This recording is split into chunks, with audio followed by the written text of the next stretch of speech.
Subscribe करिए short and dictations channel को और दबाइए इस बेल आइकन को ताकि आपको मिले latest updates. Be ready. 5 seconds. Start. Sir, many farmers are not able to obtain the advantage of minimum support prices because procurement centers are sometimes at a considerable distance from their farms and villages. We intend to increase the number of procurement centers so that eventually every Kisan will have access to a procurement center within 10 kilometers of his village. The rural roads network will also be strengthened in a phased manner. Kisans, particularly those engaged in the farming of perishable farm commodities, are often denied a fair share of the value of their produce because of the very perishability of their produce. The only answer lies in expanding rural godowns and cold or cooled storage facilities. To this end, a special program is being instituted for the extension of institutional credit on attractive terms for the establishment of cold or cooled storage facilities in rural areas. There is scope for substantially improving credit facilities for the farm community. We propose 4 specific steps in this regard.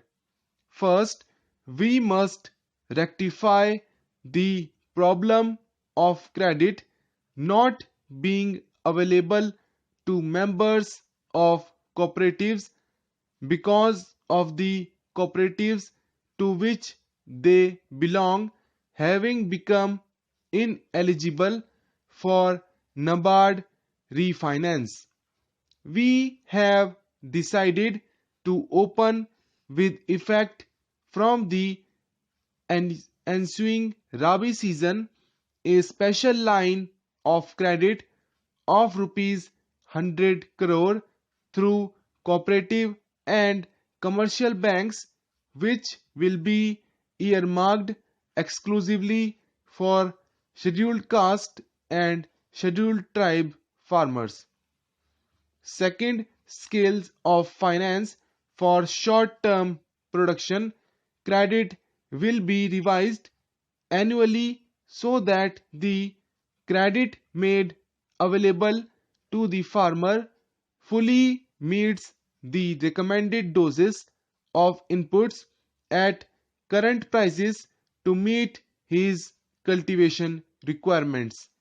Third, a special credit regime is being instituted for Kisans in rain-fed farming areas covered by watershed development programs.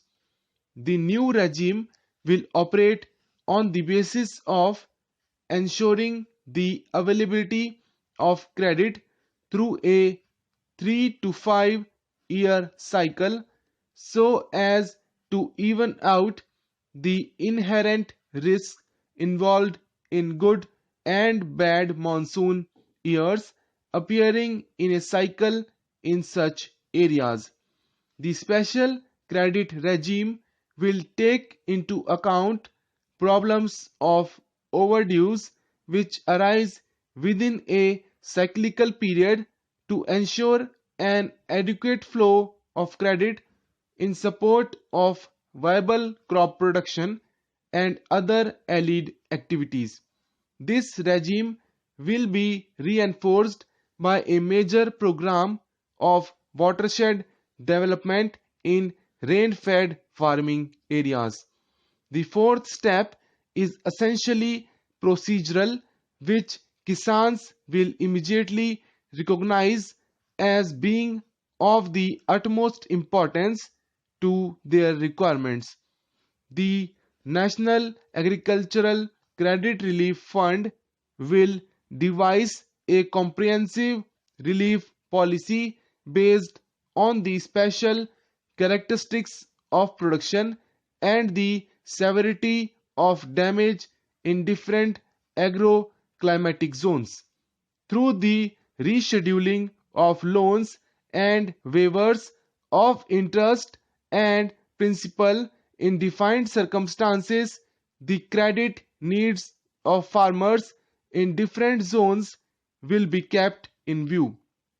While we have invested astronomical sums of money in land improvement and irrigation, our management of land and water resources has been so poor as to render the benefits secured far below the optimum achievable. We propose to take a number of steps to improve the management of our land and water resources. During the next 5 years, irrigation waters will be made available on an assured basis to an additional 1 crore hectares of land in the command areas of canal projects. The authorities concerned will be held responsible for water reaching the farmers in assured quantities and at the right time.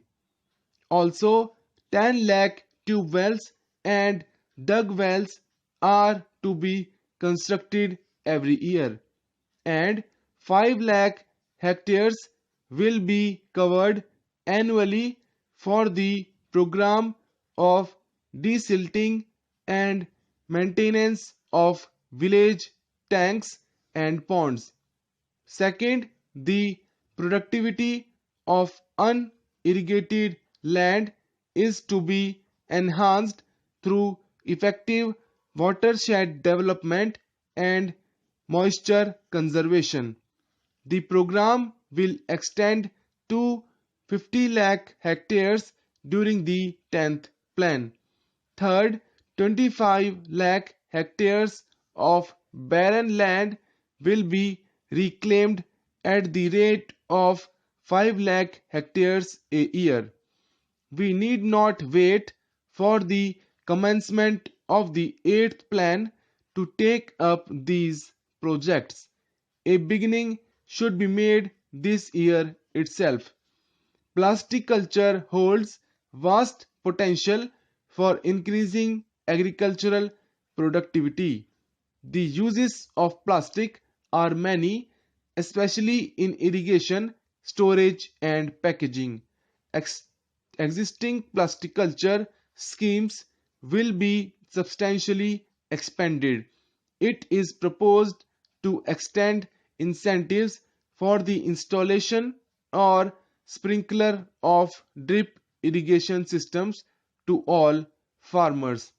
During the 10th 5-year plan, 1 lakh additional sprinkler systems and 1 lakh drip irrigation systems will be installed to optimize the use of scarce water resources.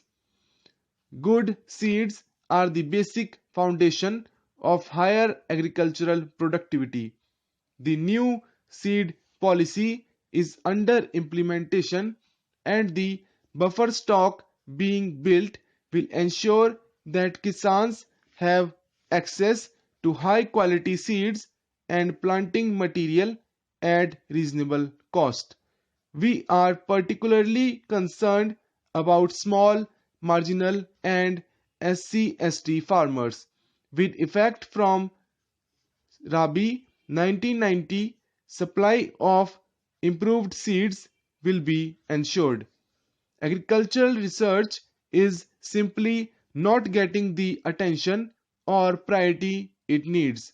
We are reconstituting the Indian Council of Agricultural Research, and I shall take over as its president.